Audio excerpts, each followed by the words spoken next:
Olá, sou o professor Antônio Carlos e neste vídeo pretendo responder a seguinte pergunta: qual a relação entre a história da termodinâmica e a química? A termodinâmica é uma ciência presente nas mais diferentes áreas, como biologia, física, engenharias e química, e sempre esteve presente na história da humanidade, desde quando surgiram as perguntas sobre a natureza do fogo, da pressão, do vácuo, da temperatura e do calor. Sua história está muito ligada à história da química em particular, mas isto nem sempre está explícito ao longo do ensino de química. O objetivo deste curso é mostrar a evolução dos conceitos termodinâmicos em uma linha temporal para entendermos como eles foram sendo modificados ou completados ao longo do tempo. Em geral, na história das ciências da natureza, observamos o surgimento de ideias inovadoras que às vezes são simples, intuitivas, incompletas ou erradas, mas que são os germes de novas ideias que se sucedem até chegarmos às teorias modernas. Nossa dificuldade na compreensão de certos conceitos muitas vezes estão presentes ao longo da história, quando cientistas questionavam as teorias inovadoras que surgiam. Foram estas discussões entre cientistas que muitas vezes levaram a evolução do conceito até as formas mais complexas e menos intuitivas de hoje.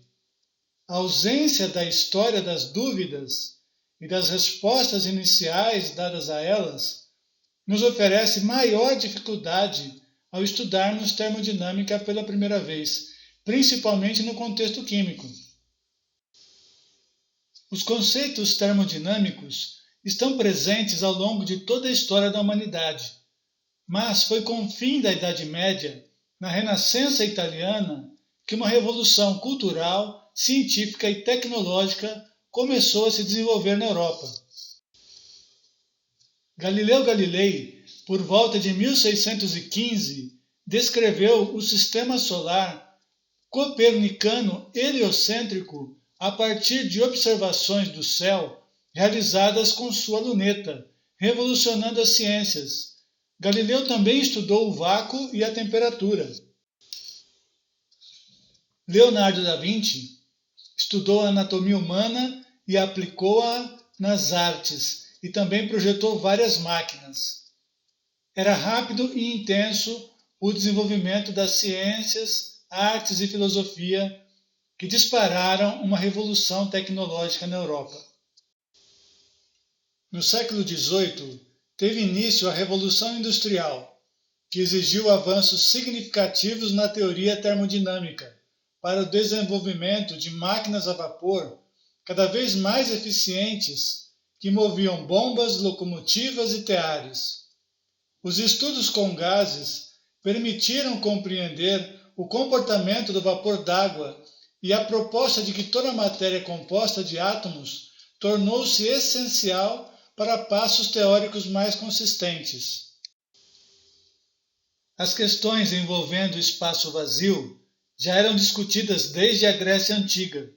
Aristóteles, no século IV a.C., postulou que a natureza, possuía aversão, horror ao vácuo, pois a matéria seria contínua e se espalharia rapidamente para espaços vazios que, por acaso, começassem a se formar.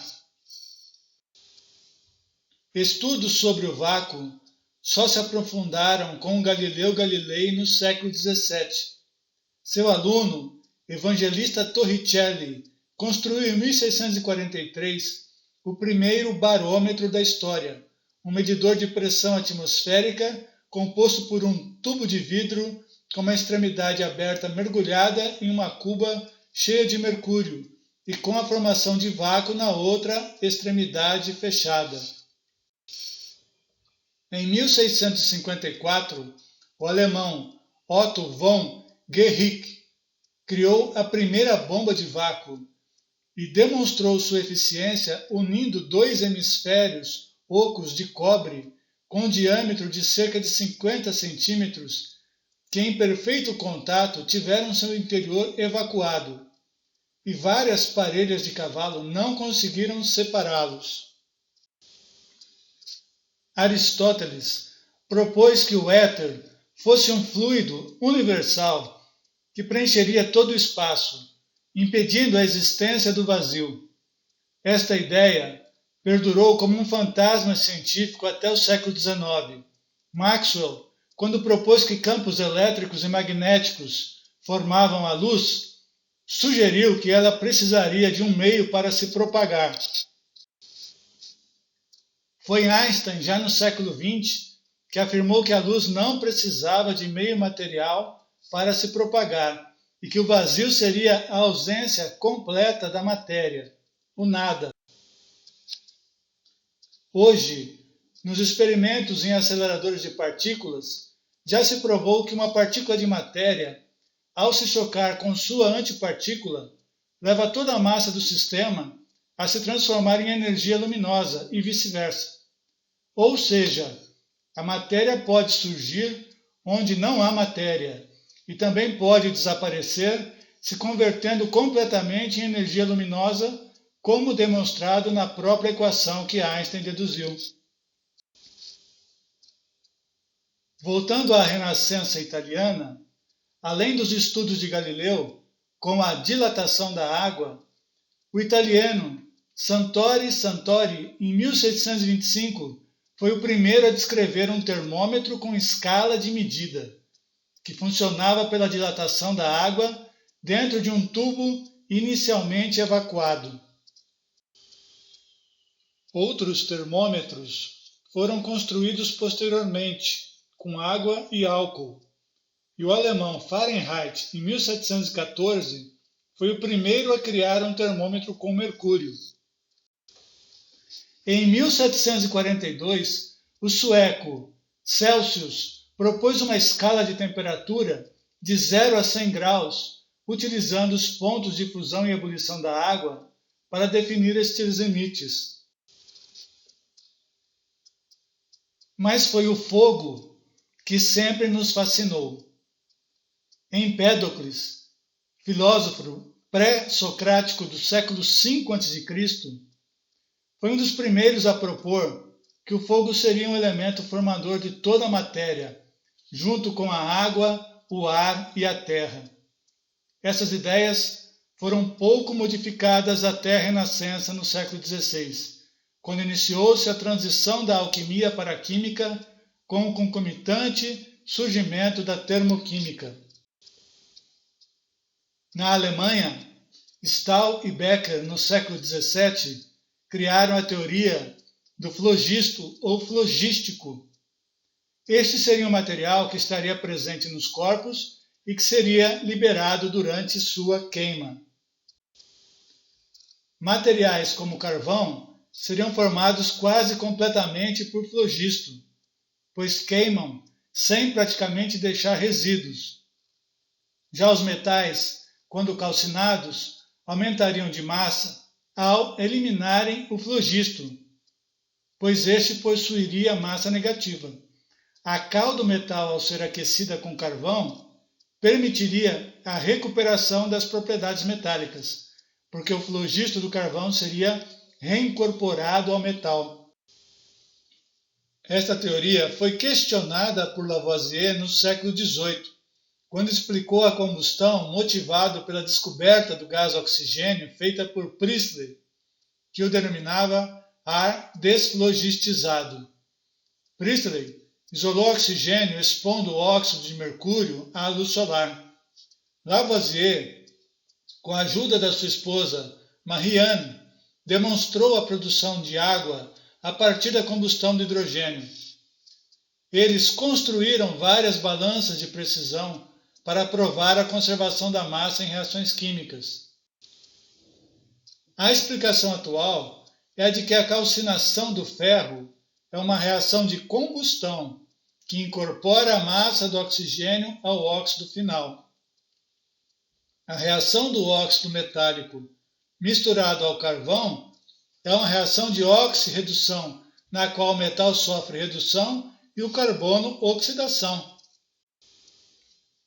A explicação da natureza do fogo foi dada por Langmuir no início do século XX, quando criou o conceito de plasma.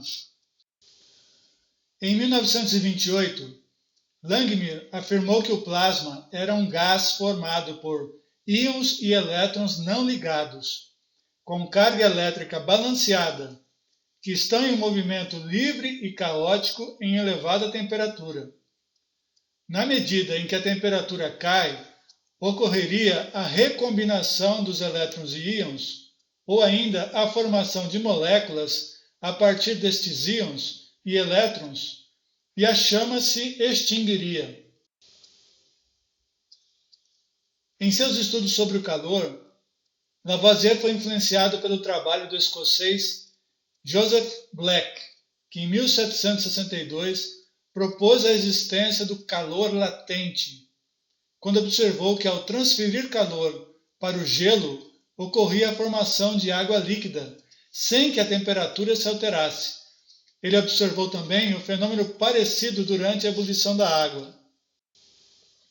Lavoisier desenvolveu calorímetros mais precisos que os de Black, que utilizou junto com Laplace entre os anos de 1782 e 1784 para medir o calor liberado durante processos químicos.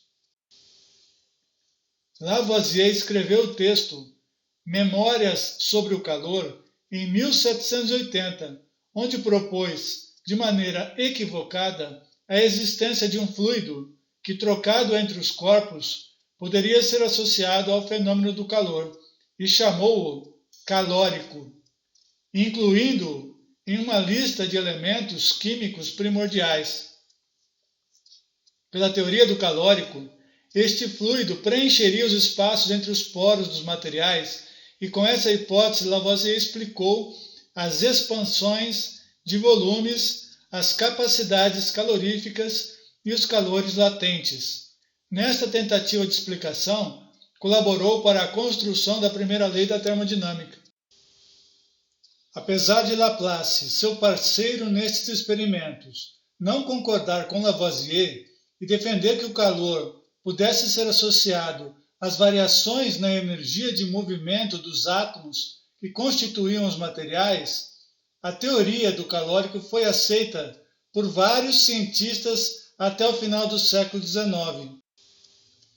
Entre eles, destaca-se outro francês, Sadi Carnot, que em 1824 propôs uma máquina teórica que lhe permitiu anunciar que este engenho deveria retirar certa quantidade de calor de uma fonte quente que seria parcialmente convertido em trabalho, enquanto que o restante do calor seria dissipado em uma fonte fria. Este enunciado trazia uma primeira ideia do que seria a segunda lei da termodinâmica.